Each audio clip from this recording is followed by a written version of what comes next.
having money isn't everything. And they should have finished the sentence like Kanye West did and does, which is having money isn't everything, but not having it is. Because if you don't have the money, then it's everything, right? I mean, On today's show, I am joined by Lance Cayko, co-founder of F9 Productions architectural firm. And in this episode, we will uncover how personal and professional setbacks can be transformed into powerful motivators, prioritizing client satisfaction and building strong relationships to differentiate your business, tips on overcoming economic downturns, and leveraging multiple platforms to help you share your expertise, connect with a wider audience, and build a strong personal brand. As a seasoned architect and entrepreneur, Lance offers valuable experience and practical insights. His journey from being laid off during the Great Recession to co-founding a hugely successful architecture firm exemplifies how determination and strategic thinking can turn challenges into opportunities for anyone aiming to pursue their passions and carve out their own path. Thank you so much for taking the time to join me this afternoon. yeah, it's my pleasure. Absolutely. 100%. Pleasure's all on this end. No, man. So I know like you grew up in North Dakota. I typically start with people in the beginning of like, was there any interest in your family, yourself in terms of like architecture or construction? Is there a passion you sort of developed early on, or is it something you kind of picked up later in life? I grew up in North Dakota, rural North Dakota, town of 500 people, graduated with a class of 20, and I grew up between a cattle ranch and a sugar beet farm. And so were people building? Yes, farm related stuff, but not in that sense. I mean, the primary focus was either, raising the cattle or trying to raise the sugar beets. When I was 13, I'm 41 years old now. When I was 13, I tried irrigating those sugar beets with my father. And at that point in my life, I really didn't get along with my dad pretty much whatsoever. So it was difficult from that standpoint too. I was kind of a teenager in the rebellious stage and all of that sort of thing, but I just hated the work. And it wasn't that I was adverse to hard work. It was, sort of the dynamics of that situation. And for anybody who's ever even come close to doing that kind of work, irrigating sugar beets in the way we were doing it involves a lot of hard labor, and you wake up about every 3 hours for about 2 weeks straight. So you barely get any sleep. It's just completely brutal. In the summer in North Dakota, it's 100 degrees plus 100% humidity. The mosquitoes are just giant. They will almost carry you away. I honestly think it's like the worst mosquitoes anywhere, pretty much, except for maybe Alaska, from what I've seen on like any of those reality shows. So I lasted about a week with my dad, and I said, "Hey, man." At the end of the week, this week, I was like, I just can't do this anymore. This isn't for me. And don't worry, I have a backup for you. My best friend Chris, he totally wants to do this. You guys get along just great. So he's gonna do the work, and I'm gonna not do the work. I called his best friend Bruce up that night that I quit. His best friend was a general contractor, and I said, "Hey Bruce, I will do. I've always wanted to try building. I like the idea of building stuff. I've kind of always been a Legos guy, always drawing, sketching, creative, and that sort of thing. I don't want to farm with my dad. I go, I will do whatever it takes. Do you have any jobs this summer?" And he goes, "Yep, you can be my gopher." I just signed 80 houses that we're going to tear off the one roof a day, put it back on. We're going to get up super early, 4 or 5 a.m. We're going to be done by about 2 or 3. And he said, "You can be my gopher." And I go, "Great." And he goes, and I go, "What is that?" And he said, "Well, you basically, you're going to go for this and you're going to go for that when you're done going for the things, and you can get up on the roof and learn how to roof." And I was the best damn gopher that he ever had. He paid me $7.25 an hour. For me, it was great. It was honestly just as hard as work as farming, if not worse.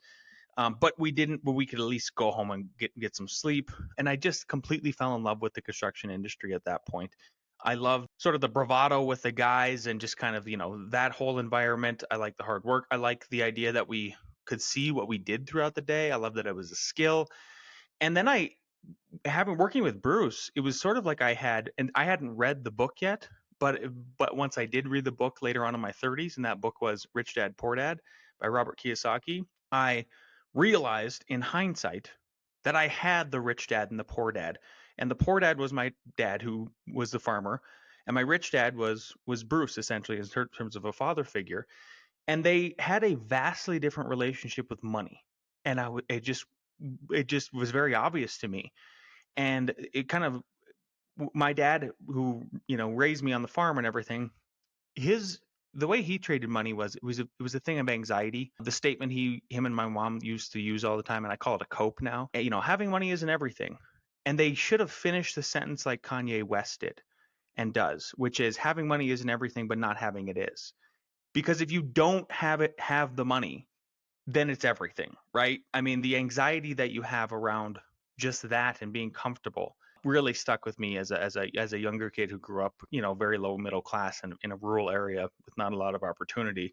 And then to see Bruce contrasted with that, where there was no anxiety about money. Now he wasn't rich or anything like that, but there was just no anxiety around it. So about halfway through the summer, there was sort of this epiphany that he gave me. Besides that, just seeing that, and that was, he says, he just saw me being, you know, really a go-getter and asking a lot of questions and actually like giving a crap about the work. I mean, a lot of construction guys, especially back in the day, are just kind of drunks and, you know, sort of that caliber. Like, it's just a fact. I mean, to be fair to them, they have to cope with a lot of pain, right? Like physical pain. So they're going home and sort of self-medicating. And I completely understand that. So, you know, about halfway through, he just saw my skills and that I was really caring and all of that and pretty bright. And he says, hey, that was at lunch, you know, he's like, hey, how much do you think I'm paying? How much do you think I'm charging the customers for your labor, like an hour of your labor? And I go, oh, 7.25 an hour. That's what you pay me, right? Yeah. And he laughed. And I go, what's so funny? And he goes, no, that's not how it works. He goes, I charge anywhere between like 3 or 4 times when I'm paying you per hour is what I charge to them. And I go, oh, why? And he explained profit, overhead, risk aversion, reward for just getting the work, you know, paying for downtime, the whole dynamics of a service-based business and employer, you know, multiplying the labor of people that they're employing and all of that. And then when I heard that, and I saw, you know, how big the crews were, how long it was taking us to do it, I understand how much he was charging per square, meaning 100 square feet to do a roof. And I did all the math in my head, and I was like, oh, well, no wonder he has no anxiety about money. Like, I need to be like Bruce. So at that point at 13, I was like, I was dead set on being just like Bruce. I wanted to be a general contractor. And I thought, so I asked him, like, how did you learn all the things? And he goes, I would just go learn a different trade every summer. You know, I would just keep learning different trades. He goes, you should just try everything, because you kind of have to know a little bit of every trade in order to be the general that kind of steers all the trades and everything. So that's what I did. Next summer I worked for a different contractor, summer after that, etc. Graduated high school, low B student, kind of just low honors, got the like one set of ropes, not the two, just enough to like not close any doors to get into school. And decided I was going to go to just 2 years of tech school at North Dakota State School of Science in Wahpeton for building construction tech, which is basically how to teach you how to be a general contractor a little bit more formally than just kind of going out there and do it. So I went there, and for the first time, I became an honor student. I was on the dean's list every semester, and it was because another sort of epiphany happened. I was like, oh, I chose what I want to do now. I see why I hated high school academically, even though I was very bright. It was that I didn't have any choice, and I was like, oh yeah, for me, freedom is kind of everything. So I got to the end of schooling there, and we were building a house. That was sort of our capstone project, 2-year program. I got to looking at the blueprints, and I was like, as somebody who also seeks truth and is just kind of a little bit autistic, I was like looking at the plans and going, why did the architects draw it that way? Like, I'm curious, why I want to know why they did it that way. And then by that time too, I had figured out how to monetize going to school. I got enough scholarships. I was just kind of getting paid to go to school. It was really great, and I just loved it. And I was like, well, I don't have any kids. I don't have any responsibilities yet. I love school. And how cool would it be if I was the architect first?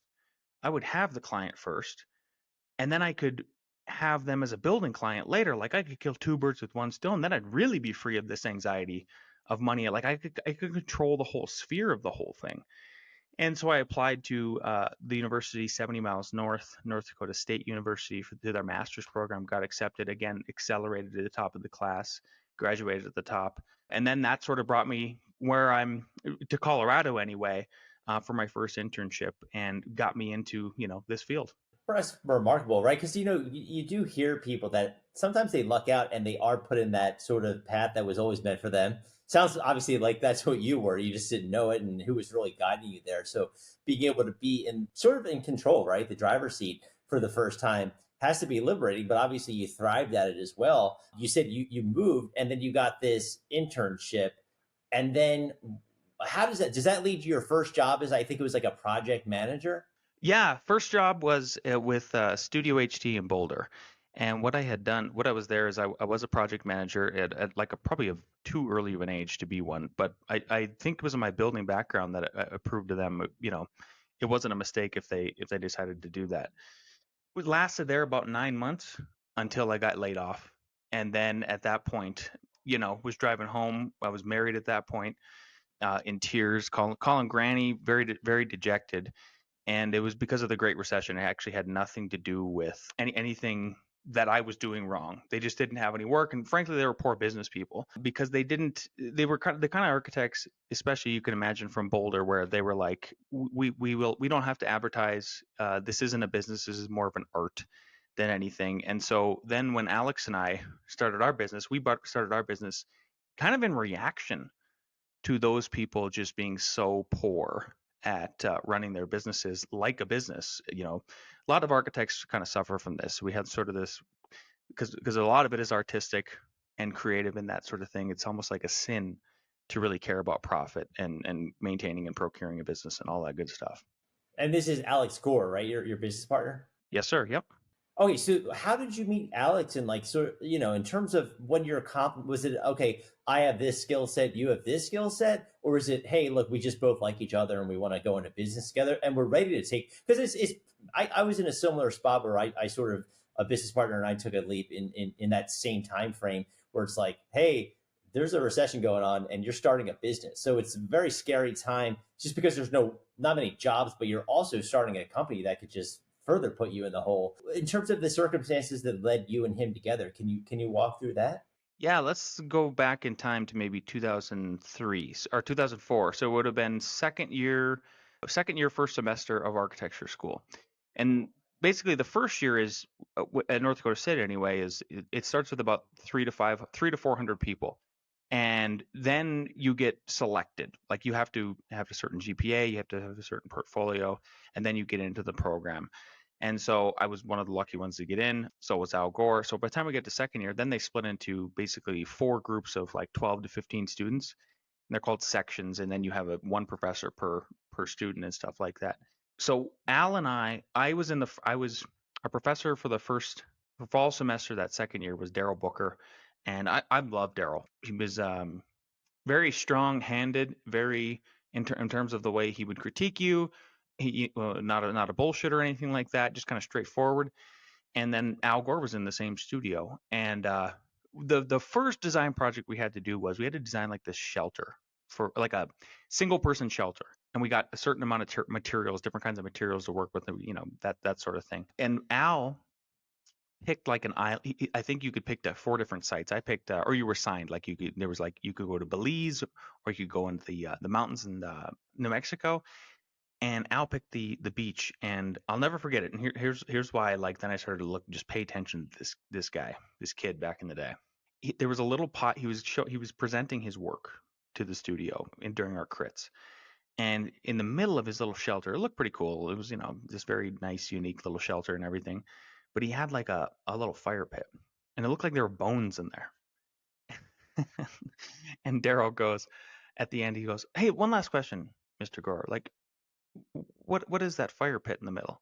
And Al goes, "Oh, well, yeah, that's where I had my fire." And Daryl goes, "Well, what are the bones?" And he goes, "Oh, those are from the animals I ate on the island." And this is like supposed to be like the first degree you get in architecture school is an environmental design degree, right? So it's like, oh my gosh, so from the environment.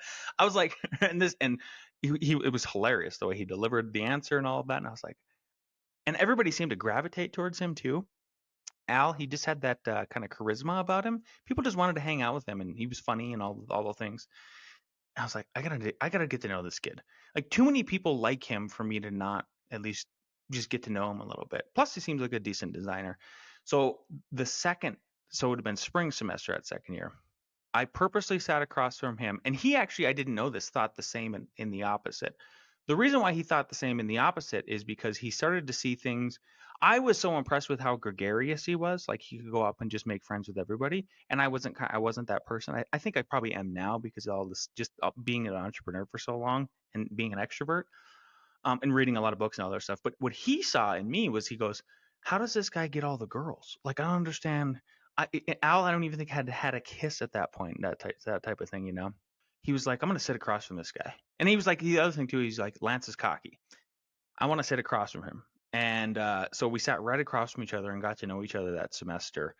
And then just realized that at some point we were like, yeah, you're not as bad as I thought. You're sort of a lot more even than I thought you would be, you know, from an outside perspective and that sort of thing. Al did good design work again. I did too. And then we got the third year and we were in the same, another studio, different professor. And the design project was like an airport and we had teams and it was a disaster. I was the leader of the one team. Al Gore was the leader of the other team. And what we realized, that just sort of overhearing what would happen in the studio, was that, oh, I think me and Al need to team up. Like the problem is that we should be the team. It should just be me and Al. So then the first opportunity we got to do that was in fourth year. We did a high rise together, a skyscraper, for our capstone project to culminate our bachelor's degree before we went for a master's that extra year. And we ended up winning the competition. And then it was just kind of sort of a bromance story from there on out. Al and I are best friends. My kids call him Uncle Al. He's been with me, you know, at F9 since 2010.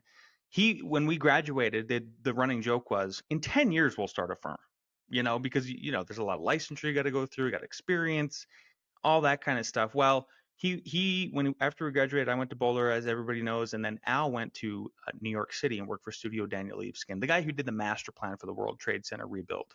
Very prominent architect and planner.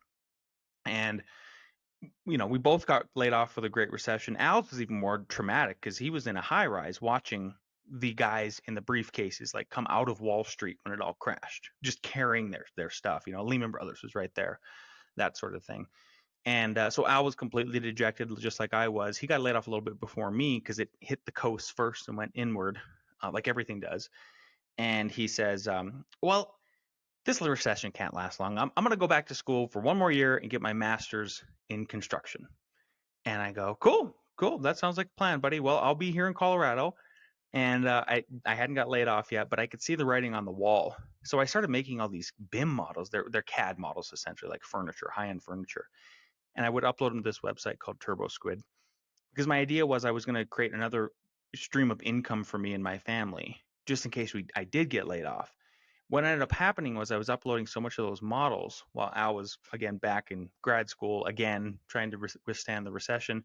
I got noticed by the CFO of that website, and she said, hey, you're uploading more of these models than anybody in the world right now. Would you be interested in like some freelance work with these companies directly? She goes, the fees would be, I would think, pretty good for you. And I said, yeah, 100%. And then I got laid off. And so what I did to not take unemployment and just not have to move back to North Dakota and kind of keep everything going was I put out these ads on Craigslist, and they were reactionary. That was probably the first time I was reactionary to just other business people, and seeing like, what if I do the opposite of what the people who are doing the same thing I am doing. And a lot of those guys, again, were like your old curmudgeon-y, you know, probably have a substance problem handyman. So I did the opposite.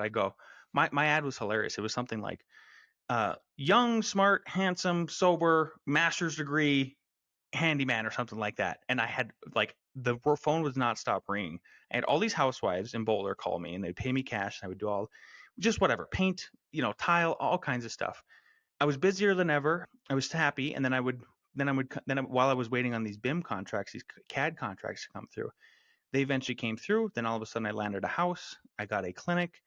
I brought the clinic back to the firm that laid me off because I wasn't licensed to do it.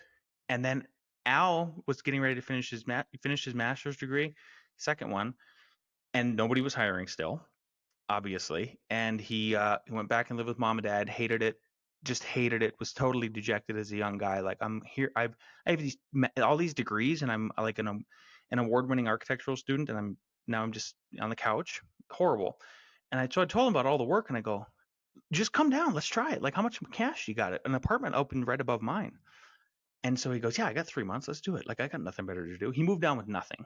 He had a old chest from his grandma as his coffee table, no TV, two lawn chairs, no silverware, nothing. And then he moved down here, and that was our garage story, starting from 2010 to 2013. And then the economy started to pick up.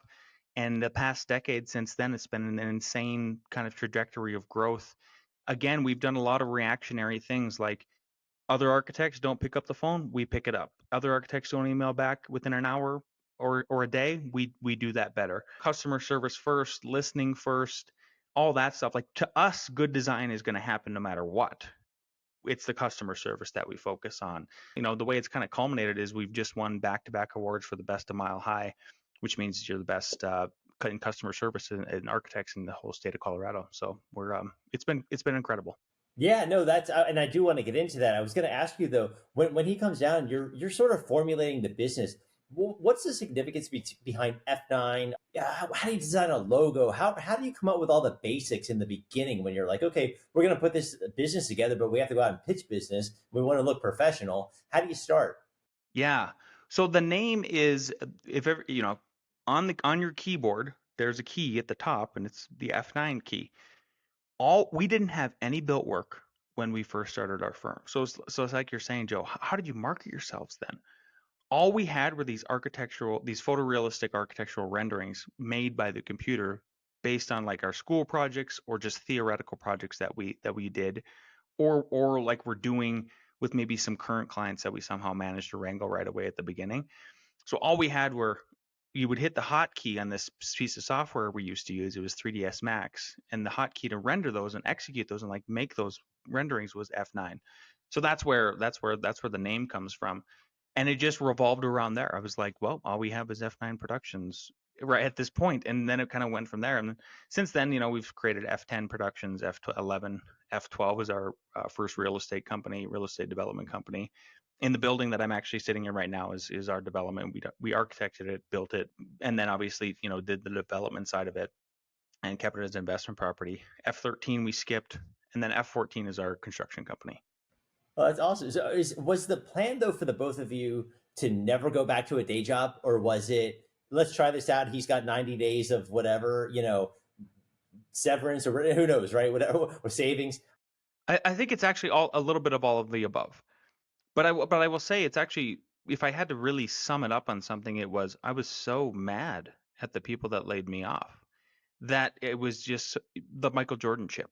I'm not suggesting I'm Michael Jordan, but if your listeners don't know what that story is, Michael Jordan wasn't on. He didn't make the starting. Or he didn't make the high school team. I think from in his sophomore year, and he was so disappointed in himself that all he did that summer was practice. That's all he did. So he had that chip on his shoulder to be the best.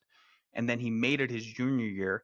He was either between a junior or senior year, the sophomore junior. But like I've always had and as a growing up in the 90s, the golden 90s, basketball was everything, especially in North Dakota. And Mike, it was the golden era of the NBA. So for everybody heard that story, and it really resonated with me growing up in Northwest North Dakota, really rural.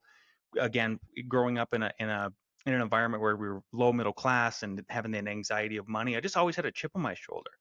So I wasn't necessarily thinking about what if we fail. It was like, no, we're not going to fail. We're not going to fail. I'm going to become the best. I'm going to teach. I'm just going to prove by being successful that I'm better than these guys that laid me off.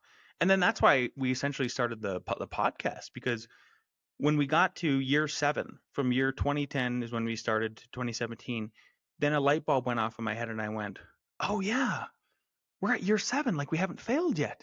And most small businesses fail within the first 7 years. We got to tell our story, especially like to our generation, Joe. The millennials, I would consider myself right in between like millennial and Gen X, like Gillennial is what I call it. But even Gen Z, sort of younger folks, right, who are sort of like moving into where the boomers were. There's a lot of the media or whatever wanting us to have this victim mentality. And I was like, no, like this is not the way to be. The American dream is still alive. It's just like we don't have the boomer cards. That's all.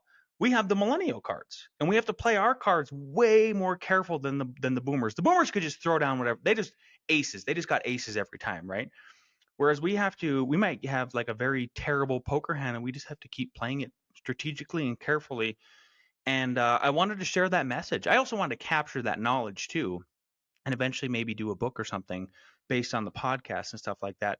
But we're just trying to inspire people. It's like use that negative to turn it into a positive. I just really believe in the law of polarity in that way. Yeah, no, I 100% agree with that. But when you're starting out with the two of you, what is the strategy though to find those first clients? Obviously marketing aside or included, how did you go about? Because you're like, okay, we're here, he's here, we got this little ramp, right? How do you find clients though to begin with? Any younger person who is listening to this and maybe starting to think about doing what we did, or they're forced into it too. I'm gonna tell you exactly how we did it, but I would encourage listeners to like think about, okay, that technology is sort of outdated now, Lance, and it's Craigslist. Is like, okay, but how can I use TikTok or whatever new, social media platform, or some kind of digital way of like finding those first clients? Because that's the era we're in. Like the yellow books are dead, right? You just go to Google Business. Then you're there. So I had already established like, oh, I'm able to get like work off of Craigslist, in 2008, for the handyman stuff. I was like, well, the other cool thing about it is that back in the day anyway, you could write some very basic HTML in the Craigslist ads and embed photos. So as a reaction, again, looking at like, okay, we're going to start an architecture firm. Are there any other architects advertising on Craigslist? There weren't hardly any doing it whatsoever. It was beneath them, right? They're big boulder architects. They wear the all black clothes, thick rim black glasses. Like they're too pretentious for Craigslist. Fine, good. I was like, good. Then we won't be, because I got to eat. My kids got to eat. But the few architects that did, they also weren't embedding the images or anything like that. And I was like, okay, I think there's like an opening here. I think there's a niche here. And so the other thing we did before we started putting out these ads for me and Al, we would target different cities and stuff in Colorado. Is I go, what do you think of this idea, Al? Because I said, because I don't know what we should charge. Like I know what we should charge for this CAD work because I've been doing it for so long now with Turbo Squid and stuff. But I don't know what we should really be charging. Like, how do we, if we're going to do this for real, we need to figure out a price point or something like that. And I go, what if we put a fake ad out that we have an acre of land or something like that in the mountains, and we need an architect to design a cabin for us. So we put out an ad as if we were those people, and we ended up with like 150% of architects were laid off during the Great Recession. So there was so much hungry people that they weren't overlooking any kind of an ad like that for somebody. We got like over 100 proposals within the first week or something like that. And we took all of their data of the, like we would find like, okay, what was their fixed rate for this? What was their hourly rate? And then we made a data sheet, and then we did some formulas where we were like dividing, let's say it was let's say they're going to charge 10 grand to do our cabin, divided by like I think 2,000 square feet is what we were saying. It's like, oh, there you go, that's how much they're generally charging per square foot for this work. That's one metric. What about hourly? Like, can we figure out like what the median hourly rate is that an architect is charging for drafting or admin work and stuff like that? So we got all that data in, and then we put out our first ads. We didn't say where we're going to charge, but we formulated, and we were reactionary in the way we put out the ads too, where it was like, tired of stuffy, overpriced architecture in Boulder, call F9 or something like that. It was this sort of like anti-architect, yet we're architect. We're providing architectural services and stuff like that. That's how we got our first clients. We used Craigslist for like the first 3 or 4 years, and some of our best clients came from there. Now we use a combination. I mean, obviously we've established a client base that's repeat. We know a lot of people in town. We have two great Google business listings. We use thumbtack.com, and then Neil Patel Agency is our marketing firm. We spend a ton of money on the website in that kind of way and market it. But we've always embraced the digital. Again, reacting from like the boomer architects who just were like, nope, word of mouth. I'm gonna go play golf and get a client. And I was like, I'm not playing golf. And at the time though, when you get started, is this still just you and Al, or have you? Because I know you're at 11 people now, I believe. 12 if you yes, 12 between the two companies. Yep. No, it was just me and Al for the first 3 years. When did you decide to hire though? What was it, revenue based or hitting a milestone, or like in the beginning, we know we need an assistant? So we had enough, just about enough work in 2013 to hire people. So we were like, oh, we operate we have two offices. The original office is in Longmont. That's where I'm sitting right now, which is about 20 minutes east of Boulder. And University of Boulder, Colorado is there, and they have an architecture program. So we reached out to them and had them put up a flyer for like a little part-time job opening that we were going to offer to somebody. We got a ton of candidates, but they were awful. They just were not ready to use the software that we needed to. So we didn't hire any of them, but instead we reached out to the chair of the department in the environmental design and said, "Hey, we're local. We want to hire local, but the candidates aren't quite there. We'd be happy to teach this. If there's any openings for us to help teach this software to your students, we're all about it. And we have graduate degrees, so we're qualified to teach at university. We have master's degrees." And Peggy reached back out almost immediately, and she goes, "Well, thanks for reaching out. We don't have any classes you can teach right in ENVD, but we have an ENVD adjacent class, and it's like in the engineering department. It's called engineering drawing. You could teach that software. We would love for you guys to teach it. You guys can co-teach the class if you want. We have a lot of environmental design students that come over and cross-pollinate into that class and learn it. And so we started teaching it at the University of Colorado Boulder in 2013, and then coupled with having work and then teaching part-time, it was like, oh, we have to hire somebody. Okay, yeah. So then that's what prompted us to make our first hire. Our first hire, his name was Fernando. He stayed with us. I would hire him back in a minute. He went off to be a planner and everything like that. So that's how we did it. And then ever since then, yeah, if you do the math, we've been hiring about one person a year, and this continually growing. That's cool. And so, as the industry, right, obviously evolves over time, are you going out and pitching? How do you sort of put that together? Like from when you started to now, like, are there elements of AI that come in play, like in your field? I was kind of curious about the pitching process, how that's evolved, and just AI in general, how that may impact your area of the industry or not. Yeah, you know what I use AI for is I use AI to help polish writing work. What I've found is that it's a good bookend, but it's terrible being the meat of the sandwich.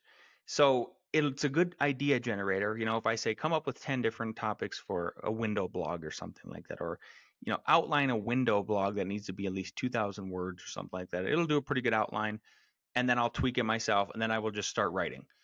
And then I re-prompt it at the end for like maybe a conclusion, because it is good at doing that. But and so like I'll feed all that data, all those words back into it, and then it'll spit out a conclusion, and maybe I'll tweak it a little bit. But I found I've tried to then I have also tried to write like you know 5-10,000 word blogs just with 100% AI. And the problem is that it just repeats itself, even if you get the paid version of ChatGPT.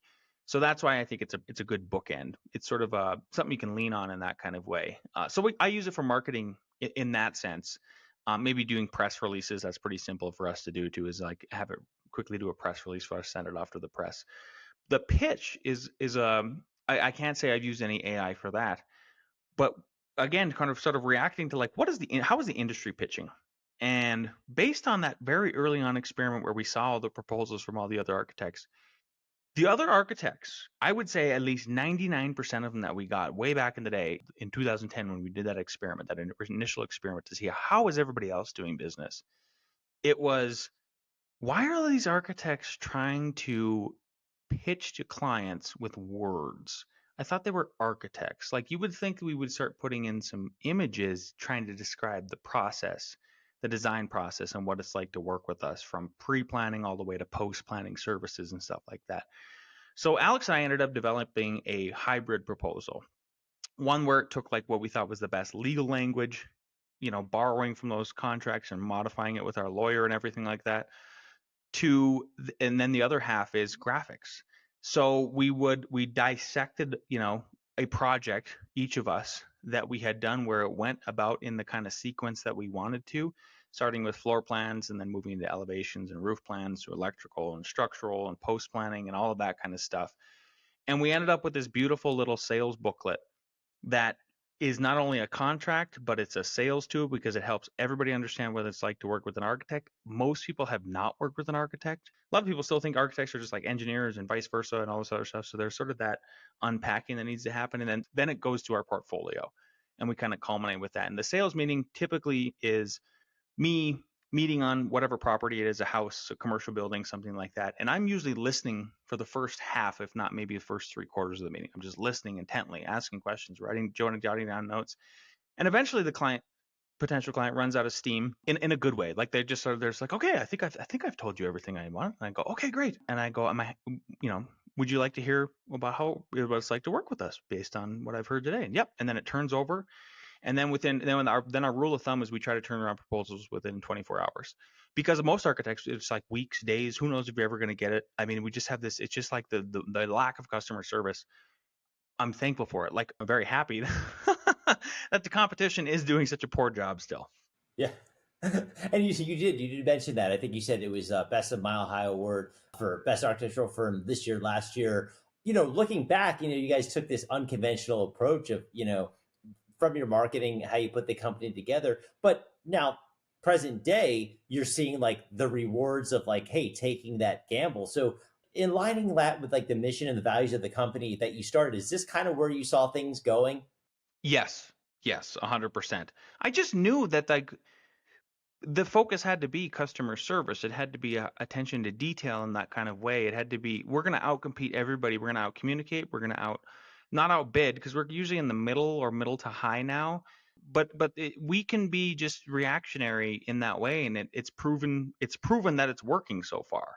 I think the market was just starving for that. And frankly, I think the market could use more of it. There's still plenty of room for people to kind of lean into that sort of thing.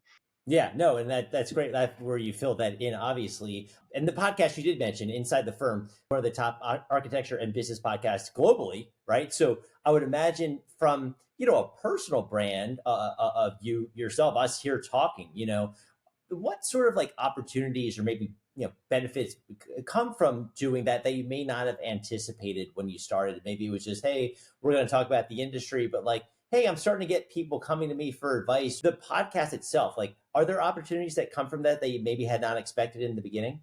Yes, I did. I did three things. Except I sort of expected the first one. I was hoping for the first one because I was like, I think we give good advice. I think we know what we're doing. I hope people reach out and want like advice and stuff like that.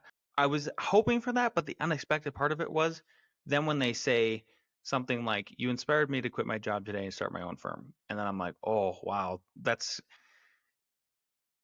emotionally like it hits me right in the heart, you know." And I get a little welled up when I think about stuff like that. I'm like, and then I get a little nervous too. I'm like, oh my gosh, I convinced that person to do that. Craigslist is not around anymore. Yeah, yeah, exactly. And then, but the other unexpected part is I think the public speaking. I didn't. It should have been obvious. You do enough episodes and you listen to yourself. That's the thing. If you start a podcast, I encourage people to stick it out. If you do 50, you're sort of, I think you're in the top something percent already of people who haven't gotten that far. Like 50 is sort of a big number. And if you get to 100, I think you got to keep doing it at that point. But listen to yourself for all those first 100 episodes, as painful as it is, because you'll learn to not hate your voice. Like I don't hate my voice anymore. And everybody, I feel like a lot of people have that reaction. Like I hate my voice. You stop hating it after a while, and you go, oh my gosh, I didn't realize I said or whatever kind of interjection word, and your public speaking gets a lot smoother after that because you make a very intentional, concerted effort to remove those sort of handicaps that you have in your pattern.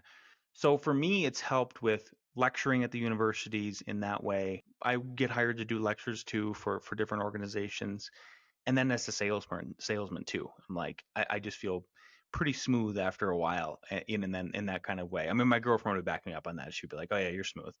With the Monday, so we have two shows, right? We have the Friday show where it's just me and Al, truly inside the firm. We'll give you an inside, deep, raw look at what it's like to run an architecture, construction, and real estate investment firm. And then the Monday show is it's called Monday Morning Coffee, the inside the firm, and I interview people like you, Joe, and famous people like the late great John McAfee of McAfee Software, and then authors, just a ton of authors, or just other business people. And the knowledge I get from these people is something I didn't expect, like life changing knowledge or life changing behavior patterns that I'm like, oh, I should start doing that. There's been authors that I've had on the show recently where I go about halfway through the interview, I go, they're like they finish answering my question and they can tell I'm just kind of like a little bit distracted and I go, oh, sorry, I was just ordering your book. I just ordered your book. That's awesome. Yeah, no, I mean it's true. It's like the personal branding does come from a lot of this because you as a serial entrepreneur, right? It's like a natural progression. You're going to be out there speaking. You're going to be out there giving your expertise to people. You did mention fishing, so I do want to ask. You know, you do have a YouTube channel, right? Fishing with Lance, and I believe that's something you fished like all the way back to like with your brother, right, Lucas? Yeah, yeah, just got back from a trip with him actually. Yep. Oh, there you go. Perfect timing, right?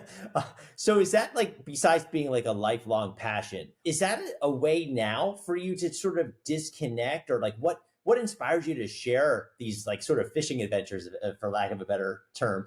Yeah, well again it's reactionary again. So if I'm extroverting all week, I would get to the end of the week and I've never had a panic attack, but I know I've had the starts, like the start of them, based on some of my friends were telling me actually in this last fishing trip about panic attacks that they've had, and they didn't realize they were having panic attacks until somebody, like a psychologist or somebody else or a health professional, explained to them, like, "Oh, that was a panic attack, you idiot!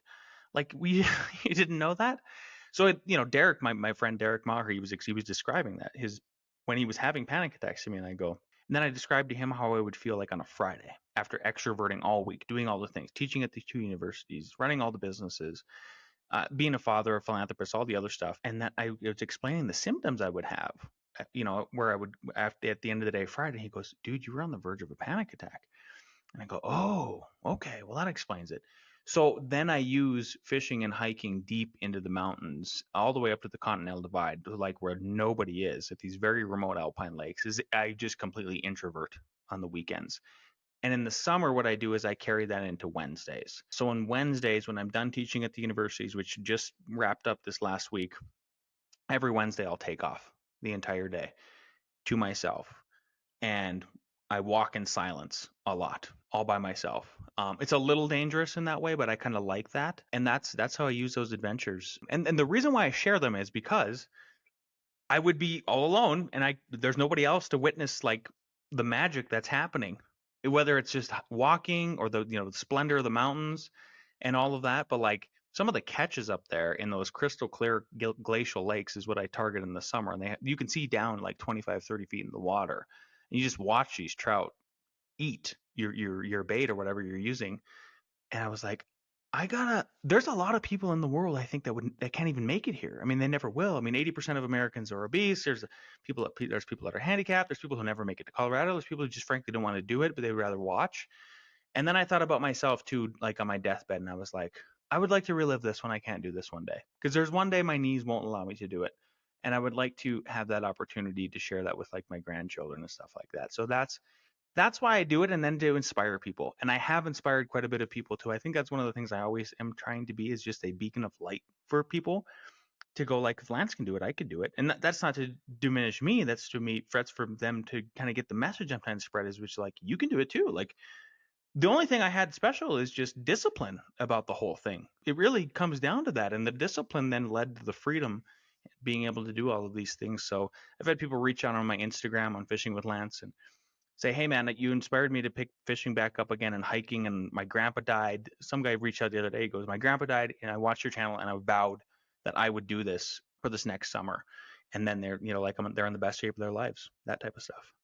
Yeah, that's awesome. I mean, if you can inspire people and just that kind of healthy, clean living, and just getting out there, connecting with nature, I think never bad for anyone to sort, because it is, people get burned out, especially, someone like yourself, where your weeks could be very erratic and crazy, and you need to sort of disconnect and sort of take care of that mental health.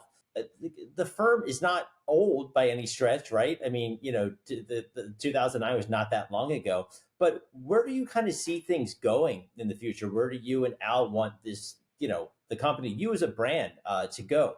So we just when working with Neil Patel Agency, I just can't pitch them and thank them enough on air. We've been working with them now for about 18 months.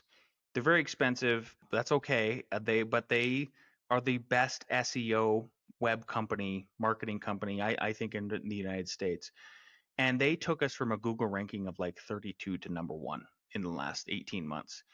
So we're kind of at this next level of, if you Google, maybe people are doing it right now while they're listening, they go, Colorado residential architect, F9 number one. Colorado commercial architect, F9 number one. So I feel like we are on the verge of something amazing once hopefully the interest rates get dropped again and people start building in a flurry like they were. It's kind of a flattish building year. But once it picks back up, I've always wanted to be there, where it's like, okay, we command the web in Colorado, which is literally what we were embracing the digital part of it, for the Craigslist stuff all the way from the beginning. So what I would like to be is just exactly what those Google results are turning in, is like, when you think of architect in Colorado, you think of F9. And we have those kind of people coming to us. I really like the idea that we would be one of the number one boutique architecture firms in Colorado for the private sector, because I think that's what we really tried to capitalize on with F9. Was it's hard to get government work. I don't think we'd ever break into it with this company. We probably have to buy another company in order to do that one day, and that sort of thing. So I think that's our goal.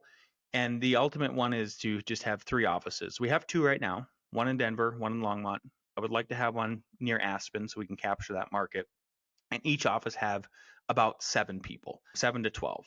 That feels like about a good number. As soon as you get any bigger than 12 in one office, it almost becomes unmanageable from the standpoint of a principal or an owner being able to touch the projects all the way down at the entry level standpoint, from an employee standpoint and stuff like that.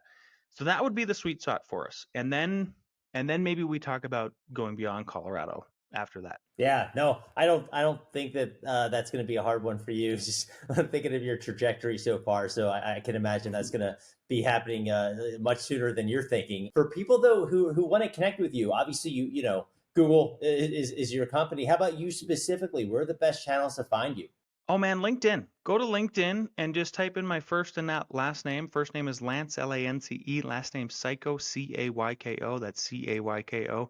I'm the only one in the world with that name, so you'll be able to find me. I will link him with anybody. That's awesome, man. Well, thank you for your time today. I really enjoyed getting to know you, your story. I don't think you're cocky. I think, you're very resilient and hardworking, and you really just, you believe in yourself. So I think that's like the key takeaway here for people listening. So thanks for sharing that, and for sharing that with other people. And I really enjoyed our time today. Thanks again, Lance. Thank you, Joe. Appreciate it.